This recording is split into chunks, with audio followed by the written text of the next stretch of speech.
Alright, YouTube, just got out of the shower, and I'm out on the breezeway so as not to bother people, so it's a bit cold. So I might get a little, like that. Anyway, Christopher Dorner, big dude out in California, killed a bunch of cops, well, a few cops, and other people, then fled into the mountains, into the desert, wherever. Everyone's up in arms about it. Here are my thoughts about the Christopher Dorner case, and it may be I'm not sure what people on YouTube are talking about. If you go on any of the news stories, you'll see the top comments for every news story are, why isn't the media talking about the people injured by the LAPD? The media just wants to report, here's this psychopathic black dude wandering around in Los Angeles area, slaughtering people as he goes. But they ignore the fact that the LAPD, what did they do? They injured 3 people, actually I think 4 now, ambushed and shot up a couple of pickup trucks without even determining whether it was actually the target they were looking for. Just opened fire, 40 shots something fired into one of these pickup trucks, injuring a couple of, women, injuring some other dude that was just wandering around. These people, I don't know whether the LAPD is just completely corrupt or if the corruption comes with a level of ineptitude, but that seems to be what these people are doing. And the public understands this now, that the LAPD is racist. There is racism among the police forces out in that area. There's corruption there. Anyone with a working mind, here's my ultimate thought here.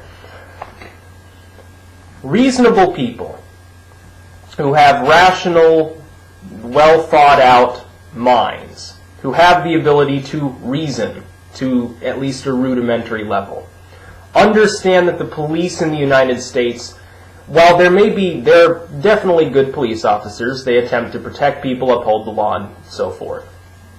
And they have kindness and they're benevolent individuals. Have to understand, especially in urban areas, and I think people who don't live in large urban areas sort of miss out on this. Within urban areas particularly, the police are generally thugs. And it's not through the fault necessarily of the little cops, so much as the higher-ups who oversee these little cops. Because there's been corruption in these organizations that dates back decades and decades, in some cases centuries. Because these people, the higher-ups, they take kickbacks, and they divide it amongst themselves, drug money especially, from cartels, from smaller gangs. They say, well, they're going to deal drugs. We can't stop the drugs. And part of it is the government's fault for not realizing that the police aren't capable of handling this themselves. They can't stop the drugs. So what they attempt to do is they say, well, you pay us from your drug money, and we'll sweep it under the rug, and we won't harass you too much. You can deal in these areas, and we won't kill any of you. You don't kill any of us. You keep your murdering of civilians to a minimum, and you're all set. Christopher Dorner, I think, and this is my thought on it, knows more than we think he knows. I do not think that this is really about just racism. I think he somehow stumbled upon, I don't know, maybe he saw one of the higher-ups taking money from a cartel member or something. I'm not sure. Somehow he probably came upon knowledge that the LAPD would not want to go public. Why else would they have Apache helicopters and drones and millions of dollars of resources a day being pumped into finding one person?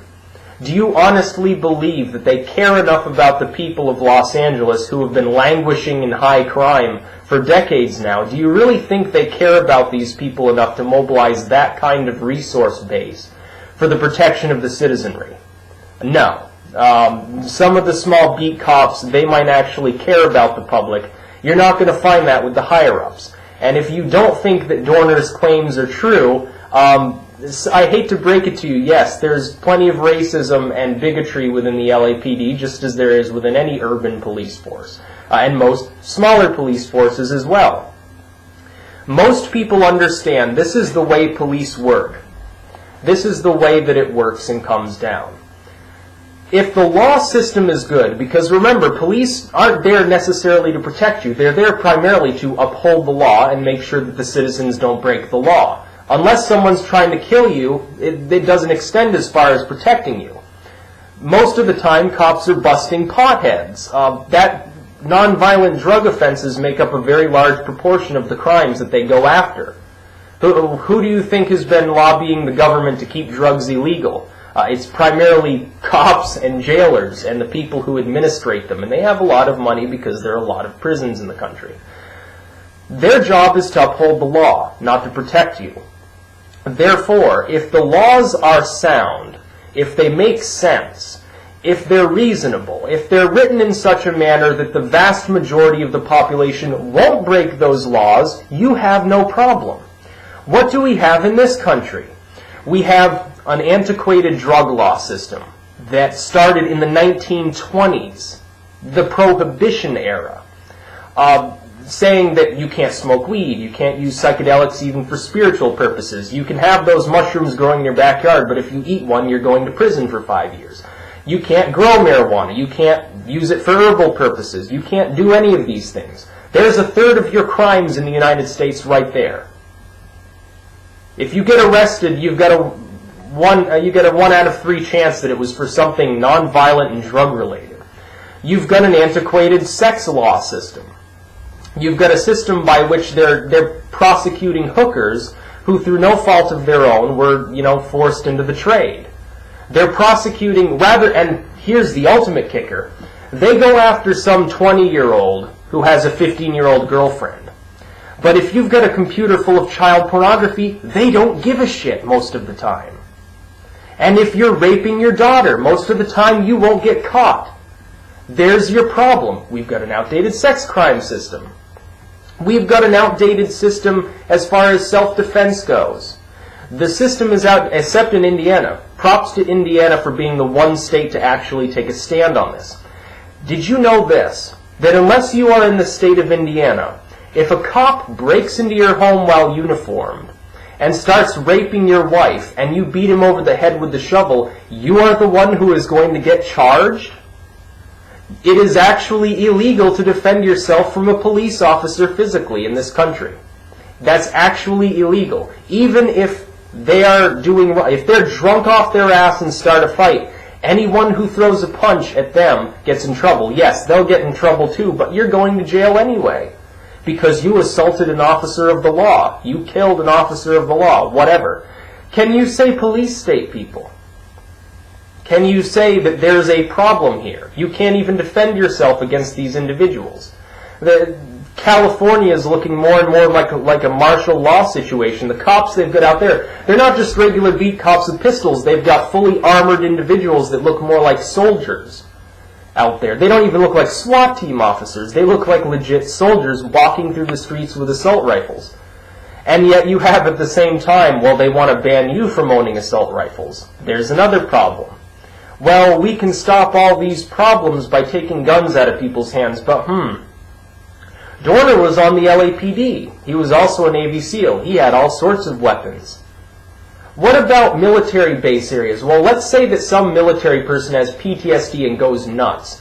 Well, he can just log into the weapons area and, drive a pickup truck with anything he wants out of it and go on a blitzkrieg. He could kill 200-300 people. And people would be disarmed. They couldn't even stop him. There's another problem. Dorner stumbled upon some sort of knowledge that the LAPD doesn't want you to know. It could be drug-related, it could be sex-related, it could be government-related. We're not sure. There are about 5 different versions of his manifesto floating around. I distrust them all because you've got no way of knowing which one's the original. It could be that the long version with the political spiel is the correct version, or it could be that the shortened version is correct, the one that doesn't contain such, content. We have no way of knowing. And if you go on the internet, onto forums or chat rooms or whatever, and talk about this, you'll notice something else that's very strange. And you can actually see it alluded to on whitehouse.gov at one point, the fact that, and this is something that we know that they've been doing for a while, it's not a tinfoil hat theory, it's something that's well documented. They actually go online and they actually spread disinformation about these cases just to keep people from, revolting or something. I think it would be hilarious if the people of Los Angeles revolted, rose up and, beat on the police a little bit, Rodney King style. I think it'd be hilarious, because it's what they deserve. Of course, then you've got the other problem. The police are taught to fear the people, and the people fear the police. They have to. It's part of the job description. That's just the way it works. So the people get edged further and further into tyranny in a police state, and the police, they feel like the people become the enemy almost. That's the other problem. The police actually view people, the citizens, as possible enemies. They're walking down the street. They know that they're a target. They've got the badge on. They've got the gun by their side. Well, what if someone just hates cops and wants to air them out? I don't envy their job, and I don't think they're all bad people. But in urban areas particularly, like in LA, you've got the problem of, yes, there is corruption there. So even if all the beat cops, even if 100% of the little guy cops were good people, and they weren't corrupt, and they didn't take drug money, and they didn't drink and beat their wife, and they didn't, molest their daughter, they didn't do anything wrong, they were perfect, upstanding, wonderful citizens. Simply by virtue of being told what to do by higher-ups, they would be corrupt. And this is a principle we see at work in the government, with police, in businesses, among the citizens, any aspect of life you can imagine, that power corrupts. Power can turn a perfectly good person into a completely despicable person. It doesn't always do that. There are people with power that actually care about the citizens and care about their family and care about their friends, and they do the right thing, but not a lot of them. More often than not, they go completely berserk with their power and their money, and they, tell people what to do and destroy people. And they get competitive, and then they destroy their competitors too, and they watch as the world is in flames around them and laugh and dance around on the ashes. This is a recurrent problem. How do you structure a government or a police force or anything else and give them any sort of authority without corrupting them? The answer is you can't. The only answer is the cyclical nature of things itself, the ability to change. That's why we have a government which changes from time to time. It's not a perfect system, but it is better than tyranny, admittedly. It's better than oligarchy, but it still has to be changed from time to time through violent means. Dorner, I think, understands this. I think what he's trying to do, and we'll see if I'm right here, I think he's hiding out waiting. He's waiting for the LAPD to go back to its sloppy, usual, inept nature. Then he's going to kill a few more of them. Just random beat cops. He's going to air them out and then drive off. The LAPD is going to get more and more paranoid. I think his hope is to start riots. That eventually people, because the LAPD will keep making mistakes, they'll keep shooting civilians, they'll keep injuring people, there'll be tussles and they'll beat on people. I think what he's counting on is people essentially rising up and demanding that the whole LAPD be fired. And I wish him good luck in doing that in many ways, because it would actually be beneficial to the people of this city if that were to happen. And the worst thing is this. There are still plenty of people out there who think that the cops are always the good guys. The law is always good. You break the law, you're a bad person. You shoot a cop, you must be a terrible person. Well, if that cop was beating on your girlfriend, you would think differently, but of course nobody thinks about that till it happens to them. But it doesn't happen to most people, so we remain in the minority, those of us who don't trust the police and who don't trust the government. Even worse are the people who go on forums and news stories and shit and start talking about, oh, well, this is the Democrats' fault for X, Y, and Z. Oh, this is the Republicans' fault for X, Y, and Z. Actually, it's both of their faults for X, Y, and Z. It's both of their faults for being corrupt and stupid. We've got a government right now that's too focused on killing civilians with drones and censoring the internet to deal with the budget problem. That should give you a clue as to how efficient they really are. Not at all. These people are no more intelligent than any random sampling of the population. They may have master's degrees and PhDs from Harvard and Yale. They're still no more intelligent than the average people. Those titles are meaningless. Some of these people barely squeaked by when they were in college. Some of them don't even have a college education. On the state level, certainly most of them don't. There you've got the problem. These are regular people that are endowed with special power for no reason other than they got elected by other people who were just normal, everyday people. They're not an intellectual elite. They're not a spiritual elite. They have, in many cases, no clue what they're doing. They're sitting there, oh, what the fuck, Vietnam? How do we handle this? Well, let's drop some bombs. I saw it on a cowboy movie. The budget? What's that? I don't even know how to add in my head. These people are useless. That's why you've got problems right now. You've got a government, you've got police forces, and a military that's composed of normal people. They make mistakes.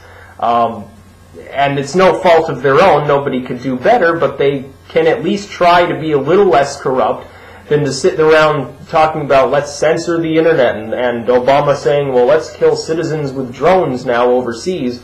Well, guess what? If you God forbid you should go over to Egypt as a tourist and don the traditional garb and they think that you're a terrorist and, fire a missile through your chest that blows up in front of you and spatters you all over a building. God forbid that should happen, but you know that it will eventually because mistakes happen.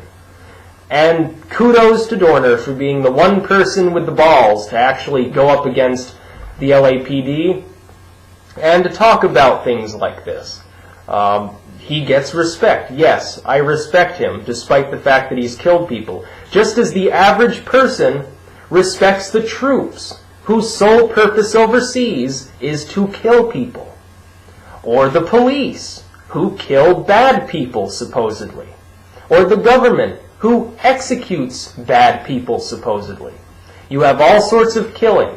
All that normal people have done is differentiate in a rudimentary fashion between good killing and bad killing. In reality, there's no such thing. It's all good and bad because it all is done for a purpose, but it's also bad because you've still killed somebody. And you can take comfort at night with your badge thinking, well, I killed someone who was dealing drugs to middle schoolers. You still killed them.